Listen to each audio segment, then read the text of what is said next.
తల్లిదండ్రులు కావాలని మీ కలను సాకారం చేసుకోండి. ఓఎస్ఎస్ ఫర్టిలిటీ వారి తక్కువ ధర సంతానోత్పత్తి చికిత్సతో అపాయింట్మెంట్స్ కొరకు కాల్ చేయండి 7825893604. సౌత్ లో డిమాండ్ తగ్గిన హీరోయిన్స్ నార్త్ కు వెళ్లడం కామన్. హిందీ ప్రాజెక్ట్స్ లో నటించి కెరియర్ లో మైలేజ్ కూడా పెంచుకుంటారు. అయితే సౌత్ లో ఫుల్ డిమాండ్ ఉన్న శామ్ మాత్రం రివర్స్ ఫార్ములా యూజ్ చేస్తోంది.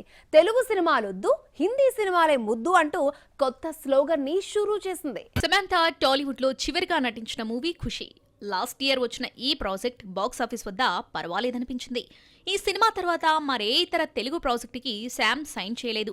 చాలా మంది నిర్మాతలు తనని సంప్రదించినా దేనికి గ్రీన్ సిగ్నల్ ఇవ్వలేదు. సౌత్ లో సమంతకి ఫుల్ డిమాండ్ ఉన్నా సైలెంట్ గా ముంబై చెక్కేసే ప్రయత్నాల్లో ఉన్నట్లు తెలుస్తోంది. ప్రజెంట్ సమంత చేతిలో ఉన్న ఏకైక ప్రాజెక్ట్ సీటాడెల్. ఫారెన్ టెలివిజన్ షోకి ఇది ఇండియన్ వర్షన్. ఇందులో వరుణ్ ధావన్ తో కలిసి సమంత నటిస్తుంది. ఇప్పటికే షూటింగ్ పూర్తి చేసుకున్న ఈ ప్రాజెక్ట్ త్వరలో ఆడియన్స్ ముందుకు రానుంది. దీని తర్వాత వరుసగా హిందీ సినిమాలు చేసేలా సమంత పక్కా ప్లాన్ రెడీ చేసుకుందట.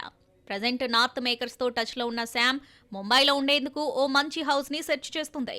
బాలీవుడ్ లో అయితే తన కెరీర్ కు సరిపడే మంచి అవకాశాలు వస్తాయని భావిస్తోంది.